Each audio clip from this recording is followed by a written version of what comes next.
तो friends, welcome to my YouTube channel math first classes. इस video में मैं मैथमेटिक्स स्टैंडर्ड का सैंपल क्वेश्चन पेपर 2 का सॉल्यूशन दिखाने जा रहा हूं। और इस क्वेश्चन पेपर का सेक्शन ए, जिसमें 20 क्वेश्चंस होते हैं और सभी क्वेश्चन एमसीक्यू है, का सॉल्यूशन दिखाऊंगा। सभी क्वेश्चन आने वाले सभी बोर्ड्स एग्जाम के लिए बहुत ही इंपॉर्टेंट है। हम उम्मीद करते हैं कि स्टूडेंट्स इस वीडियो को शुरू से अंत तक देखेंगे और सीखेंगे। आइए पहला क्वेश्चन देखते हैं। If two positive integers m and n can be expressed as m equal to x square y to the power 5, n equal to x to the power 3 y to the power 2, where x and y are prime numbers, then HCF of mn।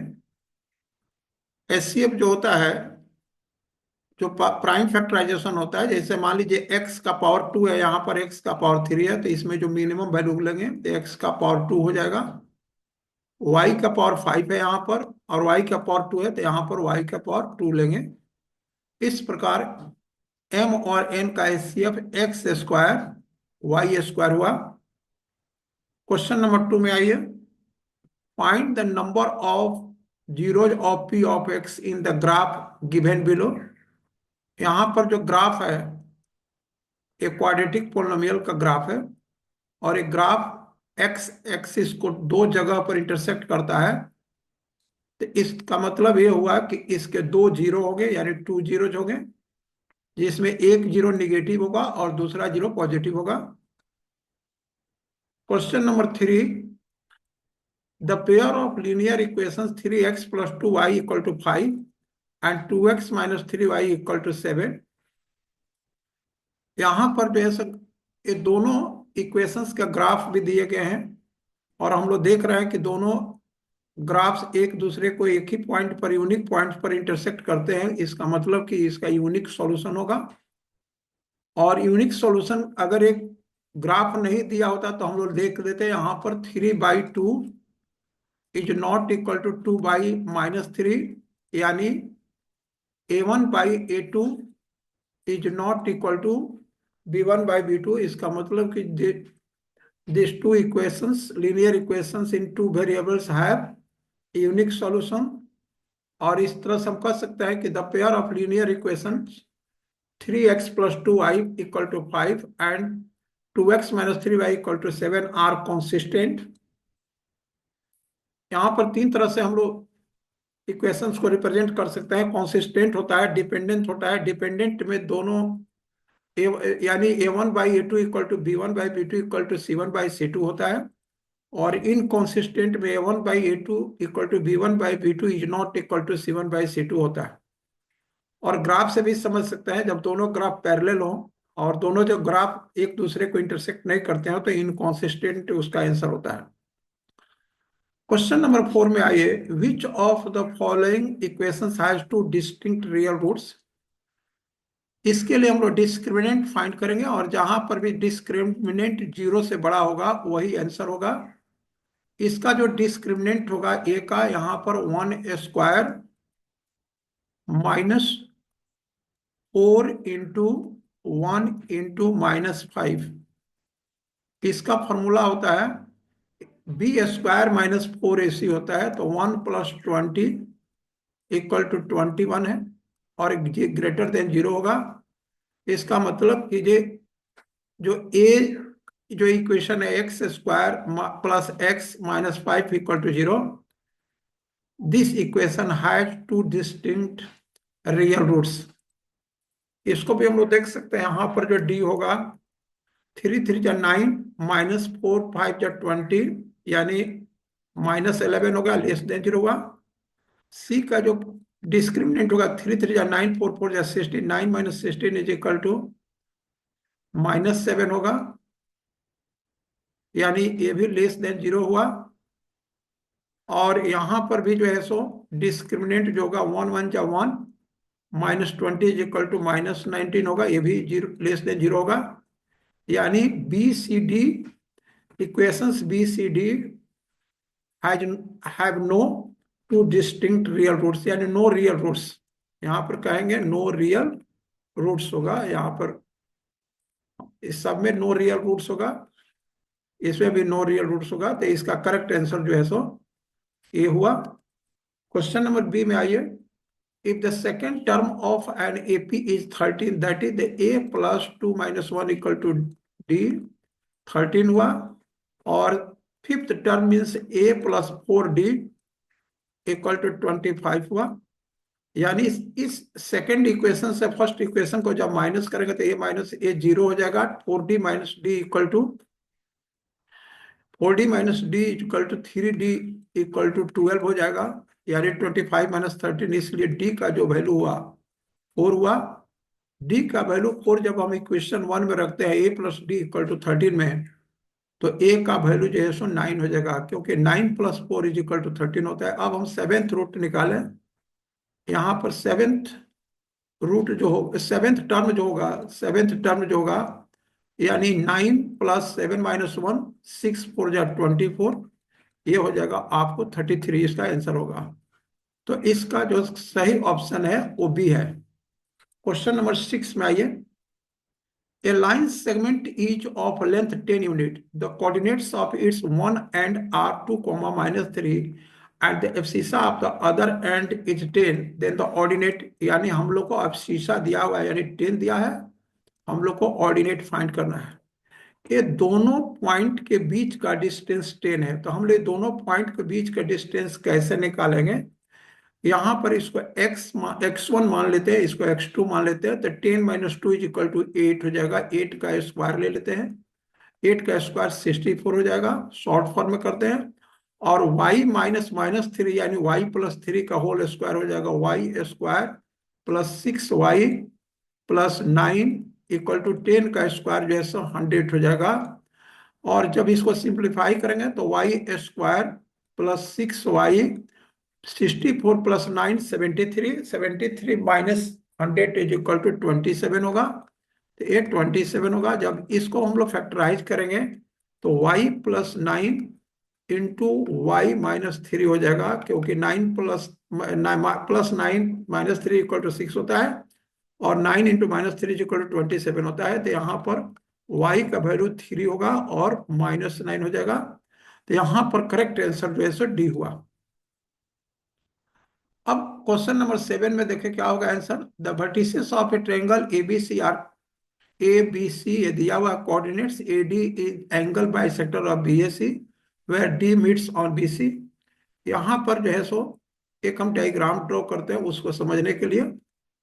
और ये जो diagram है इस प्रकार से हम draw किया, A B और C है।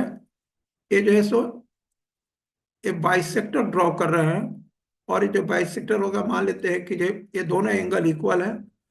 तो ए का कोऑर्डिनेट्स जो है सो 2,1 हुआ, बी का कोऑर्डिनेट 6,-2 दिया है, और सी का कोऑर्डिनेट्स जो है सो 8,9 दिया है। इसको डी रिप्रेजेंट करते हैं। जब दोनों ए जो है बाइसेक्टर जो होता है, तो यहाँ पर A B by A C equal to B D by C D होता है। एक कंसेप्ट है ये, एंगल बाइसेक्टर होगा, यानी ए बी बाई ए सी। तो ए बी का लेंथ होगा 6 - 2 4 स्क्वायर, और -2 -1 -3 स्क्वायर, 4 4 जा 16 प्लस 9 इज इक्वल टू 25 का स्क्वायर रूट, ये 5 यूनिट होगा। और 8 - 2 is equal to 6 and 9 - 1 equal to 8, 6 6 जा 36, और 8 8 जा 64, 36 प्लस 64 100, 100 का स्क्वायर रूट 10 होगा। यानी यहाँ पर B D by C D equal to 5/10 equal to 1/2 हुआ। यानी B D is to C D equal to 1:2, और डी का अगर x को y लेते हैं तो यहाँ पर x का जो वैल्यू होगा, x का वैल्यू होगा 1 × 8 + 2 × 6, 1 × 8 + 2 × 6 20 होगा, 20/3 हो जाएगा। एंड y का जो वैल्यू होगा 1 × 9 + 2 × -2, तो 9 - 4 इज इक्वल टू 5 होगा। तो यहाँ पर जो है सो 5/3 हो गया। इस प्रकार x का 20/3, y का 5/3। आइए हम लोग चेक करें कहां पर है। ए डी इसका करेक्ट आंसर है। एक बार और देख लें। 1 × 8 एंड 2 × 6, तो 8 + 12 = 20। फिर 1 × 9 एंड 2 × -2 -4, 9 - 4 = 5 होता है, यानी 20/3 and 5/3। This is the correct answer, यानी इसका ऑप्शन डी जो है करेक्ट होगा। क्वेश्चन नंबर 8 में आइए। क्वेश्चन नंबर 8 में हम देखें, in the figure if triangle AED similar to triangle ABC then DE is equal to. यहां पर हम लोग थोड़ा देखें, ए कॉरस्पॉन्ड करता है ए से, तो ए का कॉमन हो गया, ये तो ठीक है। और यहां पर ई कॉरस्पॉन्ड करता है डी से, तो ए जो एंगल होगा यहां पर डी के बराबर होगा। और डी कॉरस्पॉन्ड करता है, यानी ए एंगल जो है इस एंगल के बराबर, सी के बराबर है, इसको थर्ड मान लेते हैं। और इस प्रकार ये दोनों ट्रेंगल सिमिलर हुआ। हम लोग को डी का वैल्यू फाइंड करना है। यहाँ पर डीई जो है एस कोरस्पॉन्ड करता है सी डी से, और ए कोरस्पॉन्ड करेगा ए बी से। तो हम लोग लिखे AE/AB इक्वल टू ED/BC। तो यहाँ पर ए का जो लेंथ है 12 है, और ए बी का जो लेंथ है 16 + 14 = 30 हो गया। And ED as it is, because we have to find the length of ED by 14। यहाँ पर 6 × 2 = 12, 6 × 5 = 13, 14 × 2 = 28। ईडी यानी डी इक्वल टू 28/5 होगा। और 28/5 का वैल्यू जो होगा 5.6 होगा यहाँ पर। तो यहाँ पर देख लेते हैं, 5.6 दिया हुआ है, इसका करेक्ट आंसर बी हुआ। क्वेश्चन नंबर 9 में आइए। In the given figure point P is 26 centimetre away from the centre O of circle and the length PT of the tangent drawn from the P to the circle 24 cm, then the radius of the circle। यहाँ पर हम लोग देख सकते हैं ये AT जो है सो 24 सेंटीमीटर है, और OP जो है सो यहाँ पर जो लिखा हुआ है the length PT of the tangent, और point P 6 away from the 26 हो गया। हम लोग का इसका रेडियस फाइंड करना है, यानी R फाइंड करना है। पाइथागोरस थ्योरम से निकालेंगे यहाँ पर, यानी R² हो जाएगा 26² - 24² होगा। तो इसको जैसे जब 26² - 24² करेंगे तो 676 - 576 = 100 होगा। इसलिए R का वैल्यू जो है सो √100 = 10 हो जाएगा। यहाँ पर आंसर 10 हुआ, यानी इसका आंसर बी हुआ। क्वेश्चन नंबर 10 में आइए। The length of the tangent drawn from A point P which distance from the center of a circle is 25 centimetre and the radius is 7 centimetre each। यानी इसको हम लोग थोड़ा सा हल्का हम एक डायग्राम ड्रॉ करके बताते हैं, क्योंकि ये ज्योमेट्री से क्वेश्चन है और डायग्राम रहने से स्टूडेंट अच्छी तरह से समझते हैं। और ये रहा आपका टेंजेंट हुआ, और ये यहाँ पर जो है हम लोग का रेडियस 7 दिया है, और ये 25 सेंटीमीटर है। हम लोग को इसका लेंथ निकाला है, मान लेते हैं कि x है। फिर पाइथागोरस थ्योरम से जब लेंगे तो ये हो जाएगा x² = 25² - 7² होगा। तो ये 25² - 7 यानी 625 - 49 = 576 हुआ, यानी x = √576 मीन्स 24 हुआ। तो इसका करेक्ट आंसर जो है सो 24 सेंटीमीटर होगा, यानी the length of the tangent is 24 centimetre. यहाँ पर एक पॉइंट P है, ले लिया, यहाँ पर O लिया, और एक यहाँ पर पॉइंट A ले लेते हैं, समझने के लिए ये जरूरी है। अब आइए क्वेश्चन नंबर 11 को देखते हैं। 11 में इसका जो है वैल्यू हम लोग को फाइंड करना है, और हम लोग को जानना चाहिए कि मैक्सिमम केसेस में कॉसेक, सेक, टैन, कॉट का जो है वैल्यू साइन और कॉस में लिखा जाता है, उससे इजी होता है। आइए हम इसको लिखते हैं। कॉसेक थीटा का होता है 1/sin थीटा होता है, और -sin थीटा हो जाएगा। और यहाँ पर 1/cos थीटा हो जाएगा सेक के लिए, cos थीटा - cos थीटा। और यहाँ पर टेन थीटा का होता है sine theta by cos theta plus cos theta by sine theta हुआ कॉट के लिए। ये दोनों को फिर से सिंप्लीफाई करेंगे तो 1 - sin² थीटा यानी एक cos square theta by sine theta हुआ। और उसी प्रकार से 1 - cos² थीटा यानी sine square theta by cos theta हुआ। और इसका sine square theta plus cos square theta, और sine square theta plus cos square theta 1 होता है। और डिनोमिनेटर में cos theta into sine theta हो जाएगा। जब हम इसको न्यूमरेटर से और डिनोमिनेटर से मल्टीप्लाई करेंगे तो ये हो जाएगा cos square theta sine square theta by cos square theta and sine square theta equal to 1 होगा। इस प्रकार इसका करेक्ट आंसर जो है ए हुआ। 12 नंबर क्वेश्चन में हम लोग को देखना है कि जो sine 45 degree and cos plus cos 45 degree का वैल्यू क्या होगा। तो ये 1/√2 प्लस 1/√2 होता है। जब दोनों को ऐड करेंगे तो 2/√2 होगा, यानी √2 होगा, यानी √2 इसका करेक्ट आंसर हुआ। आइए क्वेश्चन नंबर 13 को देखें। The angle of elevation of sun when the shadow of a pole h meters high is h/√3 the। अब इसका जैसे एंगल ऑफ एलिवेशन कैसे फाइंड करेंगे, यहाँ पर जो है सो एक डायग्राम बनाते हैं। ये मान लीजिए हाइट ऑफ पोल हुआ और इसका शैडो है ए एच हुआ, ए h/√3 है, ए 90 डिग्री है। और इसका जो है सो थीटा ले लेते हैं हम यहाँ पर। तो यहाँ पर टेन थीटा लेंगे, यहाँ पर tan theta is equal to h/√3 होगा। तो √3 न्यूमरेटर में चला जाएगा, यानी √3। ये tan 60 का वैल्यू होता है, इसलिए दोनों बगल से जब tan हटा देंगे तो theta is equal to 60 degree होगा, यानी इसका करेक्ट आंसर 60 डिग्री हुआ। In a circle of radius 21 cm, the arc subtends an angle 60 degree at the center area of the sector formed by the arc is। यहाँ पर जो है 60/360 into 22/7 into 21 into 21। This is the formula, that is the θ/360 into pi r square is the formula to find the area of a sector। Now let us reduce to in the lowest form।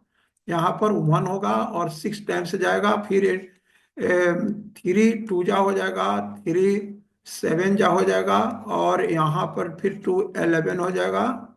और ये 7 से sorry ये 7 तो यहाँ पर है, और ये फिर 7 7 से कट जाएगा। तो 11 इंटू 21 यानी ये हो जाएगा 231 होगा। तो 231 cm² हो जाएगा। तो यहाँ इसका करेक्ट आंसर ए हुआ। 15 नंबर क्वेश्चन में आइए। Area of sector angle P in degree of circle with radius. तो यहाँ पर अगर पी लेते हैं तो p/360 into pi are capital R square.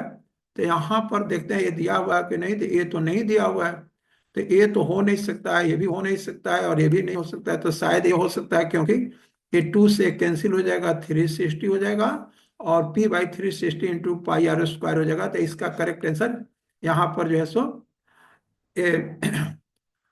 p/720 into 2 πr² होगा इसका correct answer. Question number 16। A dice is thrown once, the probability of getting an odd number. तो ऑड नंबर 3 ऑड नंबर्स होता है, 1 3 and 5 odd numbers होता है out of 6 outcomes। These are the favorable outcomes, so its correct answer is 3/6 equal to 1/2। Where is 1/2? Now 1/2 is A। 2 dice are rolled together, what is the probability of getting a sum greater than 10? तो इसका जो है so total outcomes होगा 6 into 6 यानी 36 होगा। और favourable outcomes इसका होगा 5,6 6,5 एंड 6,6 होगा, क्योंकि इसी में इसका सम जो है सो इसका जो है सम 11 होता है, इसका सम 11 होता है, और इसका सम जो है सो 12 होता है। तो ये तीन ही केस में जो है सो सम 10 से ज्यादा होगा। तो इसका मतलब कि 3 outcomes are the favorable outcomes and total outcomes is 36। So its correct answer 3/36, that is 1/12। तो 1/12 दिया है कि नहीं, शायद दिया है, डी होगा इसका करेक्ट आंसर। क्वेश्चन नंबर 18 में आइए।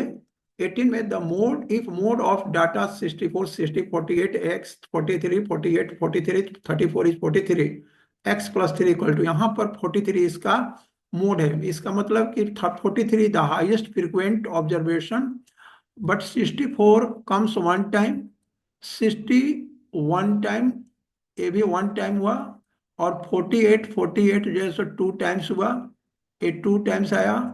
43 भी टू टाइम्स आया यहाँ पर, और 34 वन टाइम आया। इसका मतलब कि ये दोनों बराबर है, तो दोनों बराबर तो नहीं हो सकता है, यानी 43 है तो एटलीस्ट थ्री टाइम्स तो होना चाहिए। तो x इक्वल टू 43 हुआ, तो x equal to x plus 3 means 43 plus 3 equal to 46। तो इसका करेक्ट आंसर डी हुआ।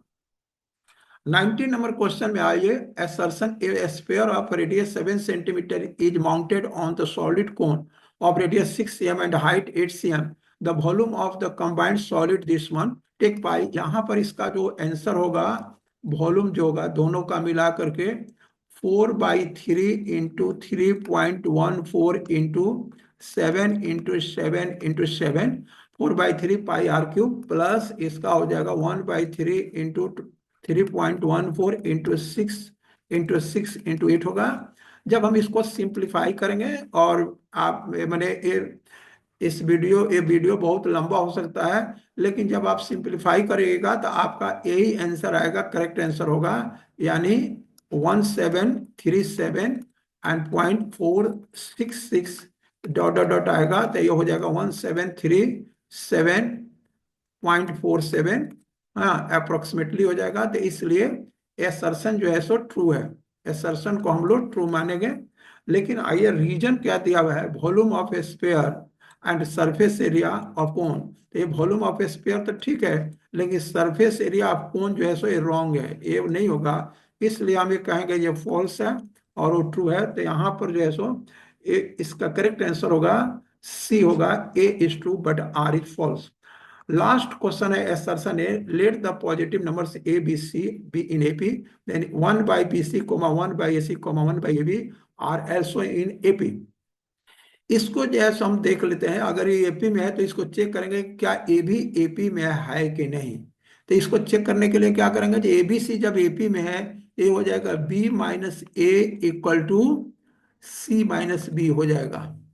और हम लोग क्या करेंगे, जो दोनों तरफ जो है हम ए बी सी से डिवाइड करते हैं, यानी B by A B C minus A by A B C equal to C by A B C minus B by A B C. ये हो जाएगा 1/AC माइनस 1/BC हो जाएगा, और ये 1/AB माइनस 1/AC हो जाएगा। तो यहाँ पर ये हो जाएगा, इसको हम देख रहे हैं जैसे जिस प्रकार से ए लिखे थे उसी प्रकार से इसको भी देखेंगे, यानी ये second term minus first term, that is the first term 1/BC, second term 1/AC हो जाएगा, और थर्ड टर्म यानी थर्ड टर्म माइनस यहाँ पर भी AC होगा, थर्ड टर्म माइनस जैसे सेकेंड टर्म, ये ठीक है, यानी 1/AB आर इन AP। ये तो ठीक है, यानी ये ट्रू है। अब आइए रीजन देखें। If each term of an AP, and AP दिया है, each term of an AP is divided by ABC, then the resulting sequence is also in an AP. यहाँ पर थोड़ा सा डाउटफुल है कि एबीसी तो किसी भी each term of an AP लिखा है, ये गलत है, each term of an AP नहीं हो सकता है। और एपी में बहुत सारे टर्म्स होते हैं, इसके लिए कंडीशनली होना चाहिए कि अगर कोई three terms A B C है तो द रिजल्टिंग सीक्वेंस भी ए बी मैंने इसमें होगा, आपका जो है सो एपी में होगा, तो इसको हम लोग फॉल्स मानेंगे और पहला वाला ट्रू होगा, तो इसका भी आंसर सी होगा। लेकिन अगर इसके जगह पर दिया होता if each term of an AP of the AP A B C is divided by A B C, the resulting sequence is also in AP, तब ट्रू होता है। लेकिन according to the question its answer is A is true but R is false. आज के video में इतना ही। अगर आपको वीडियो पसंद हो तो इसको सब्सक्राइब कीजिए, लाइक कीजिए, शेयर कीजिए। Thank you for watching my video.